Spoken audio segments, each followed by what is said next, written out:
So the line my thread t is equals to new my thread instantiates the new object of class my thread. Note that this statement just creates an object. The thread that will run this object is not yet running. The thread is in a newborn state. Okay.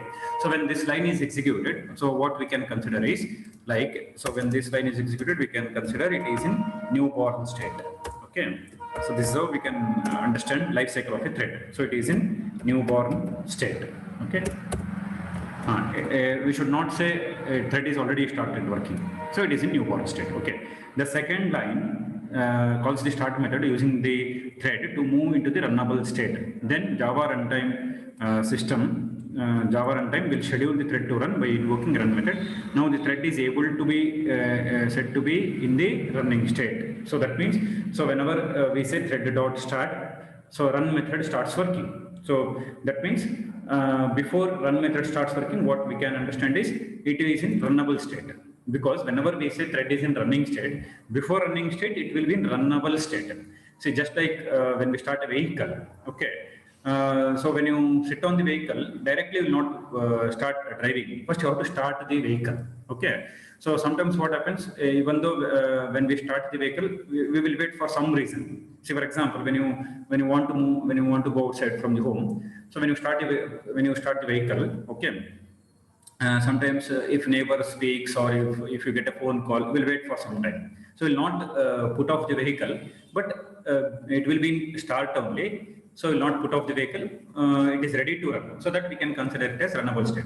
So we will speak in the phone for 2-3 minutes, and again you can start driving. Okay, that means it is not during traveling. That means if you are traveling for 4-5 kilometers in the vehicle, after 2 kilometers or 3 kilometers you stop, that is not runnable state. That you can say like blocked state. That means for time being you are stopped. I'm telling, when you are just going out from your home, just you have started, okay, that is nothing but runnable state. And when you start moving with the vehicle, that means when you drive, that is called as running state. So start method, what it will do, first it will move the thread into the runnable state before it starts executing. That means before it comes to the running state, it will move to the runnable state. So from runnable state, it will go to the running state. Okay. Next, stopping or blocking a thread. If at all, if I want to stop the thread working, when we want to stop a thread from running further, we may do so by calling the stop method as shown in the below diagram. So I can say t dot stop. So t indicates thread object, t dot stop will stop the thread from being executing further. Okay. This statement causes the thread to move to the dead state. A thread will also move to the dead state automatically when it reaches to the end of the method. The stop method may be used when the premature death of a thread is reached. See, if I don't use stop method at all in the program, it doesn't mean that thread will not stop. It will stop. When it will stop means you just look at this run method. So in the run method, for example, if I written 3 lines of code, after the last line is executed, when it comes to the closing opening brace of the run method, thread automatically it will stop.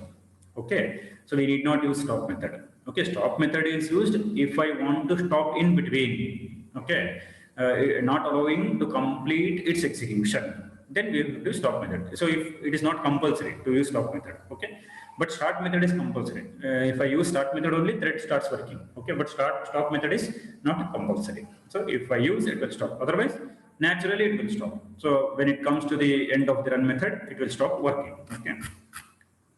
Next, some more methods are there here. A thread can also be temporarily suspended or blocked from entering into the runnable state and subsequently running state by using either of the following thread methods: sleep, suspend, wait. See, just we have used the words in the previous diagram, but here we should consider it like a method: sleep method, suspend method, wait method. Sleep means blocked for a specified time, blocked until further orders. So suspend meaning, for example, if another thread wants to execute, then for time being, first thread will stop. If there are 2 threads, if a second thread wants to execute, for time being, first thread will suspend. Wait, blocked until certain condition occurs, okay, or event occurs.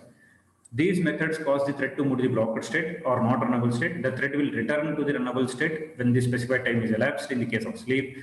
The resume method is invoked in the case of suspend, and notify method is in case of wait. See, when I use sleep method, we need not require one more method to resume working. That means to start its execution again. Directly it will start, because see, when I use the sleep method, what we do. So in the sleep method, I give the time, like I say 1000 milliseconds. 1000 milliseconds means after 1 second, again it starts working. If you say 10,000 milliseconds, that means 10 seconds. After 10 seconds, it starts working. Then that means we need not use extra method to start again in case of sleep. But in case of suspend method, if you're using suspend method, so we have to use the resume method to make it work. If you use the suspend method to block, we should use the resume method to make it work. And if you use wait method to stop, that means to block, you should use notify method to start. Only in case of sleep, we need not use any method. So only the delay. The thread will return to the runnable state when the specified time is elapsed in the case of sleep. That means in the case of sleep method, we need not use extra method to make it work again. But in case of suspend and resume, suspend and wait. The resume method is invoked in case of suspend, and the notify method is called in case of wait. So for suspend method, we have to use resume method. For wait method, we have to use notify method. Okay. See, next they're giving second way of creating the thread. So first way we saw, first method is like writing like this: class my thread extends thread. So this is the first method. That means thread will become the superclass, my thread will become the subclass. Second method is this one. Runnable interface we are using. Okay, so whenever you are using whenever you are using interfaces, then implements keyword you should write, not extends keyword. Extends keyword also can be used for interfaces. That is one concept. In interfaces we have discussed extending interfaces. That is different concept. But generally, what we do in case of interfaces, what we do, we use implements interface. Whatever the things, whatever the identifier we write before implements, that should be class name. After implements keyword, that should be the interface name. Okay, so here my thread is the class name, runnable is the interface name. So this interface name, runnable, or interface that is runnable.java, or interface file, it is already present in Java. So just we have to use, just like thread class, runnable interface is already present in Java, just we have to use. So this, so in this way we have to write class my thread implements runnable. Okay, so this is the interface name runnable. R should be capital letter. Okay, just like thread. In this we can write the code. Understood? Just like creating a class by using thread class, we are creating a class by using runnable interface. Okay. Next. So after you create a class that implements runnable, you will instantiate an object of type thread from within the class. Thread defines several constructors, the one that is shown below. So after we create the thread by using runnable interface, so what we have to do next, that they're telling. So thread constructor we have to use. Okay, thread constructor, that means thread class name we have to use. In thread class name, see, runnable thread OB, that is an object. String thread name. So in this constructor, thread OB is an instance of a class that implements the runnable interface. Instance of a class that implements the runnable interface. See, in interfaces we saw, for interfaces we can create the object reference. Just like here also, we are creating the object reference, that is thread OB. Okay. So this defines where execution of the thread will begin. The name of the new thread is specified by the thread name. So in the next programs, we will see in detail how to create the thread name, how to execute that thread we see. So after the new thread is created, it will not start running until you call start method, which is declared with the thread. In essence, start executes a call to run. See, whether you create a thread by using thread class or runnable interface, if we want to start the thread, that means if you want to make our thread to work, then we have to call the start method compulsory. So if I don't call start method, that means if I don't use the start method, it will not work. And if you use start method, what happens? Start methods execute run method. So this is how it is linked. Start method is not present in the code. Okay. It is the method which is already present in Java language. So when I use start method, run method, whatever we have written, that starts working. Okay, start method will make the run method to work. So only they're telling, in essence, start method executes a call to run. So we will see in this program. So in this program, it is in detail how we can create a thread and how we can call the start method. So sleep method and all, everything it is there. We will see.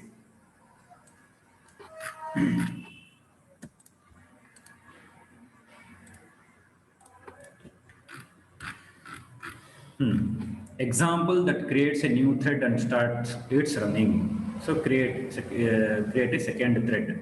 So why they are telling create a second thread means there is already one class called as thread in the Java class library. So if I am creating one thread means that is the second thread. Class new thread implements runnable. See here we can create a thread by using two things. By using thread class or by using runnable interface. If you want to create a class thread by using thread class, then I should say extends thread like this, extends thread. Or if I want to create a thread by using runnable interface, then I have to use implements runnable. Okay. Next, thread T. So thread is a class name. See here you should understand it correctly. I'm using runnable interface. That doesn't mean that you should not use thread class. Okay, runnable interface I'm using to create a thread, but I'm using thread class to create the object reference. Okay, to create, because by using runnable interface we cannot create actual object. By using runnable interface we cannot create actual object, because for interfaces actual objects are not created. There will be no new keyword. Only we can create the reference, interface reference variable, but not object, actual object. In interfaces chapter we saw callback C is equals to new client.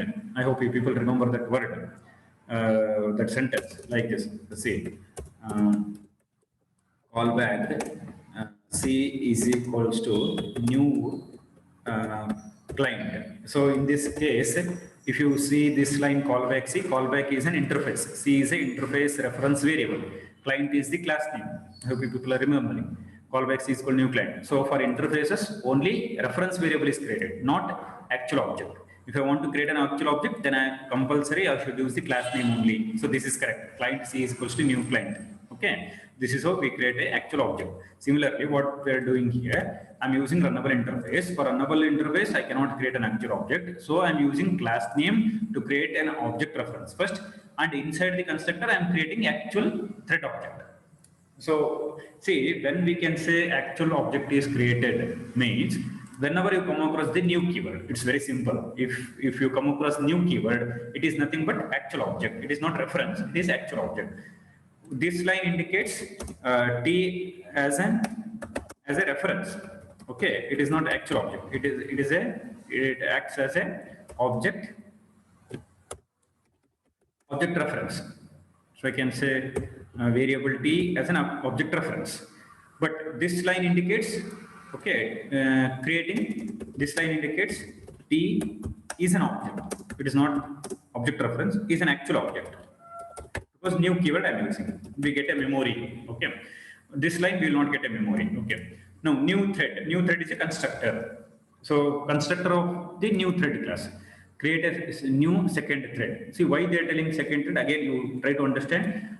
There is already a thread called thread, that means class thread. It is present in Java class library. If I want to create one more thread, then I should say it is a second thread. So T is equals to new thread. So this demo thread. So I will tell you how we are using here. Thread is a constructor. So here new is a keyword, T is a object reference, new is a keyword, thread is a constructor. So in constructor I have to use two parameters, because you just look at this line.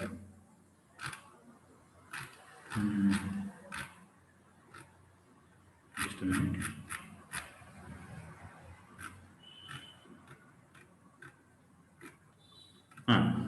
You just observe this line, you concentrate.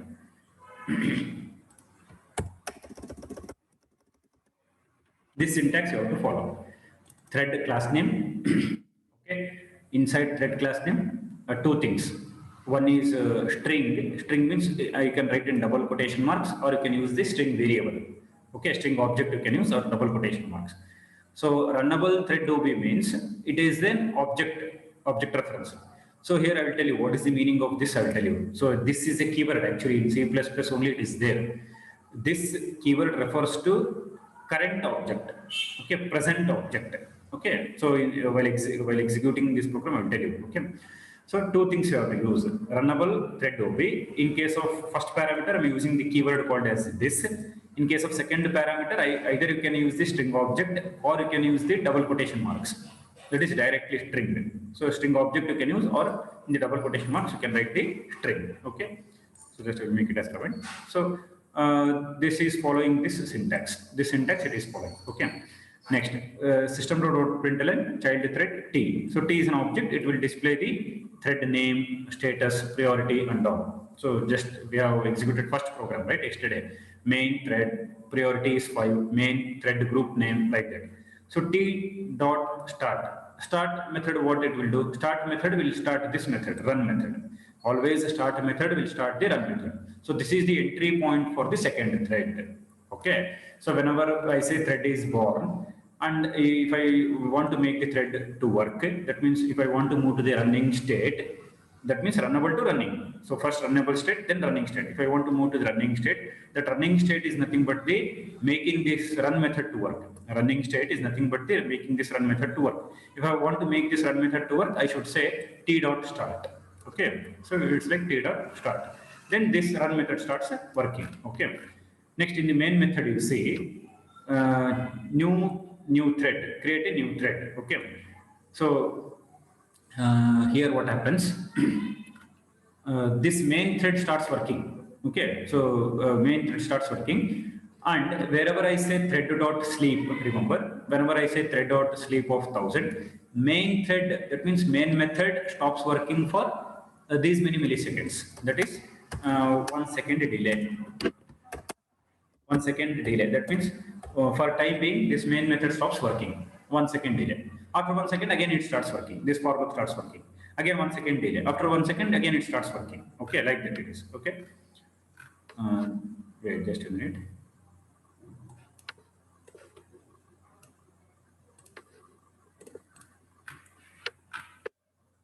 So this multi-threaded programming concept in operating system, they will use more. Okay, in operating system softwares, they will use more. Okay, fine. So inside new threads constructor, a new thread object is created by the following statement: T is equals to new thread of this comma demo thread. Passing this as a first argument indicates you want the new thread to call the run method on this object. Next, start is called, which starts the thread of execution beginning at the run method. This causes the child threads for loop to begin. After calling start, new threads constructor returns to the main. When the thread resumes, it enters its for loop. Both threads continue running, sharing the CPU. CPU means CPU time until their loop finish. The output produced by this program is shown below. See what happens here.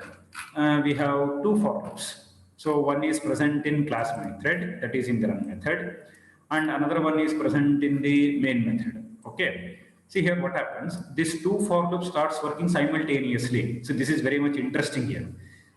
Till now we didn't see this concept in C, C++, and in Java till packages, interfaces, inheritance, exception handling chapter. This concept we did not see at all. Two for loops simultaneously start working. How I can say two for loops is working simultaneously means you just look at the output. So when you look at the output, main thread 5. Okay, main thread 5. You see where this println statement is present. In main method, in for loop, we have this method. We have this println method, that is main thread I value is 5 because I starts from 5, right? I is equals to 5, I greater than 0, I plus plus. Sorry, I minus minus. I starts from 5. Okay, so I is equals to 5, so main thread 5. Next, see after printing this line, actually according to the for loop, if this line is not present, okay, if this line is not present, what happens is, how it will print is, I is equals to 5, I minus minus, I is equals to 4, I minus minus, I is equals to 3. That means From 5 till 0, till 1, it will work. 5, 4, 3, 2, 1. Because this for loop you see, initial value is 5, final value is 0. That means initial value is more, final value is less. We keep on decrementing the value. 5, 4, 3, 2, 1. When it becomes 0, it will come out of the loop. So if that is the case, it should print actually main thread 5, main thread 4, main thread 3, main thread 2, main thread 1, stop. Okay, 5, 4, 3, 2, 1. But in the output, it is not happening like that. See, main thread 5, afterwards, child thread 5 it is printing. Child thread 5, child thread 4. Where this word is there, child thread, it is present here. See, system.out.println, child thread. That means it is present in the for loop of the run method. For loop of the run method means child thread, not main thread. So this starts working. The meaning of this is simultaneously two for loops are working. That is the meaning. That is which is present in the main method, which is present in the run method. So run method belongs to the child thread. This for loop which is present in the main program, it belongs to the main thread. So two program controls are there here. Two execution paths are there. So this concept till now we didn't see in C, C++, in Java. Till now we didn't see. So this is nothing but program control flow in two ways. Okay, simultaneously. We get a question whether it is possible. See, printing this line, again it is going back to this line, printing this line 2 times. Again printing this line, it is going back to this line, printing this line 2 times. That is nothing but multi-threaded programming. So multi-thread means part of the program. Multi-threaded means more than one part of the program. So more than one part of the program executing simultaneously. So that is possible in case of multi-threaded programming. So we will execute this program and see. So we'll come to know how it executes. Okay. So only you just see this explanation. Passing this as the first argument indicates that you want to a new thread to call run method on this object. Next, start is called which starts the thread of execution beginning at the run method. This causes the child's for loop to begin. After calling start, new threads constructor returns to the main. When the main thread resumes, it enters the for loop. Both threads continue working. See, this point is very important. Both threads continue running. Main thread, child thread. So for loop which is in main program, main method, you should consider main thread. For loop which is present in run method of child thread, you should consider child thread. Both thread starts working simultaneously. We get a question how it is possible. Yes, it is possible. Sharing the CPU. So what happens is whenever we consider the processor in computer, processor, what it will do. See, sometimes what happens, we open MS Word, MS Excel, browser we open, we start playing the music, and we start chatting in the Gmail. Many things we do. How CPU will handle these things? You have opened MS Word, you will do typing, you will minimize. You open MS Excel, you will open Gmail, you start typing. And until you get a reply from your friend, you will open some other tab in the browser. So we'll be doing many things. You will open music also. So music will be playing on one side. So many tasks will be handled by the CPU. So this is nothing but multi-threading. So CPU will handle these things by giving time slots. So that is so only they're telling sharing the CPU. Sharing the CPU means processor is one only, but it will do many things. It will give its a time slot to many applications in the computer. Okay, same thing it happens here also. So this is all demonstration programs we can say. How it happens in real time in computer. These are all demonstration programs. Until their loops finish, the output produced by this program is as follows. So this is the output what we get. And one more thing they are giving here. The output may vary based on the processor speed and task load. So this point is very important because you see in some cases, see how the things working in my laptop, it will be not same in your laptop or mobile because it depends on the processor and task load. Sometimes you'll be observing not responding. When you open MS Word or MS Excel or browser, sometimes it will say not responding. But in my system it will be working. Or in my system it may say not responding. In your system it may be working. That means it depends on the processor speed and task load. Okay. If you are opening many applications at a time, sometimes some applications may hang. So only they're telling this output will not be same in all computers. It may depend on the processor speed and task load. But generally we can consider this output. So we will see this output in the editor. And one more thing, for these programs, multi-threaded programs, I didn't draw the diagram that is program control flow because we cannot do that because of this sentence. You see, it depends on the processor speed and task load, and exactly I cannot put the diagram that is after this for loop it will move to this for like that because there is a sleep method. So child thread will sleep for 500 milliseconds, that is half second. Main thread will sleep for 1000 milliseconds, like that. Okay. So now I'll open the editor and I will show you. So once you see the execution in editor, you will come to know how it happens actually.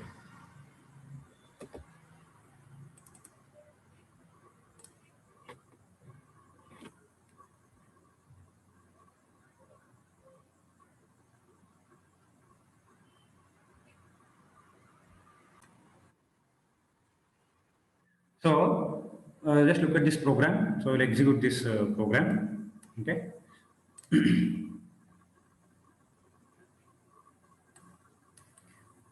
So what you have to observe is the output. How you can see there is a delay in displaying the messages. You have to observe that one.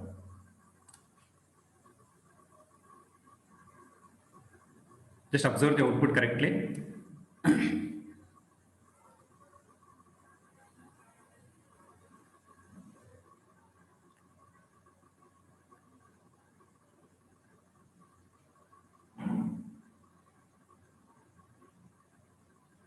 Okay. So automatically, that is within a fraction of a second, these messages are not displayed. So there is a time delay. Once again, I will execute. You just see. See, for example, if I remove the sleep method, if I comment the sleep method in both the cases, okay. I have commented the sleep method in both the cases. You just see, okay, if I comment the sleep method, then so I should not use. Okay, just a minute.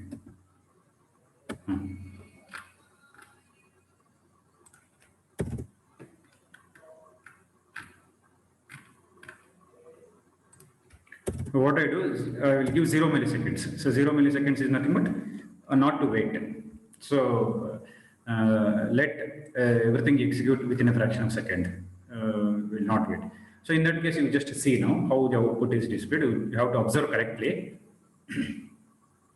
See, there is no delay at all. Within a fraction of a second, everything is displayed. So once I will execute, you just see. So there is no delay. But if I make main thread to stop for 1000 milliseconds, so 1000 milliseconds is nothing but 1 second. Okay. Then if I make child thread to stop for 500 milliseconds, so 500 milliseconds is nothing but I can say half second. Okay. Then you observe. Now you observe how output will get the output. Within a fraction of a second, these things will not display. Step by step, it will display. Main thread 5, main thread 4, like that it will display. You just observe here.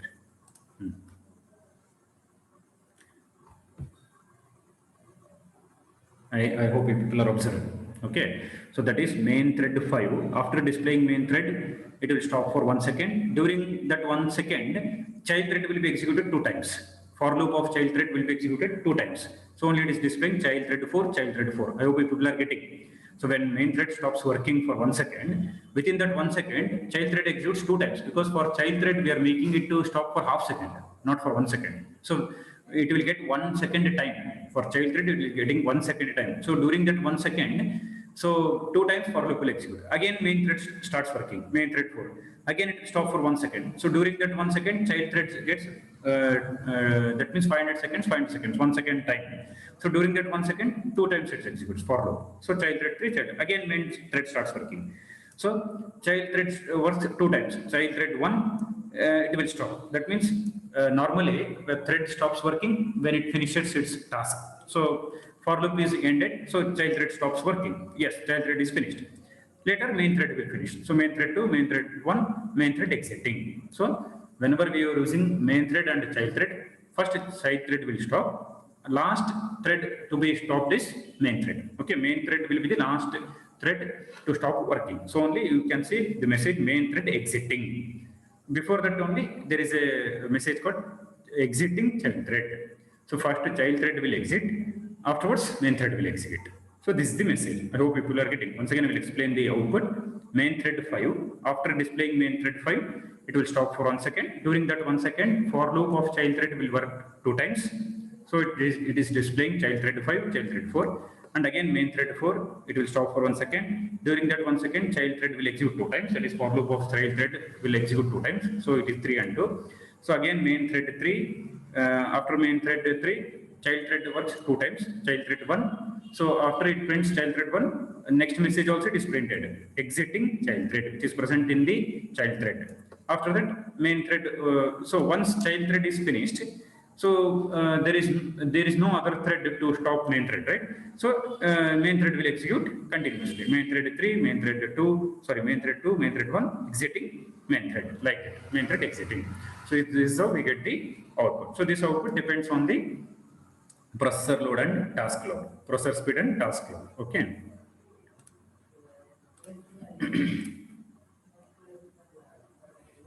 Pradeep. One second, sir, 1 minute. Okay.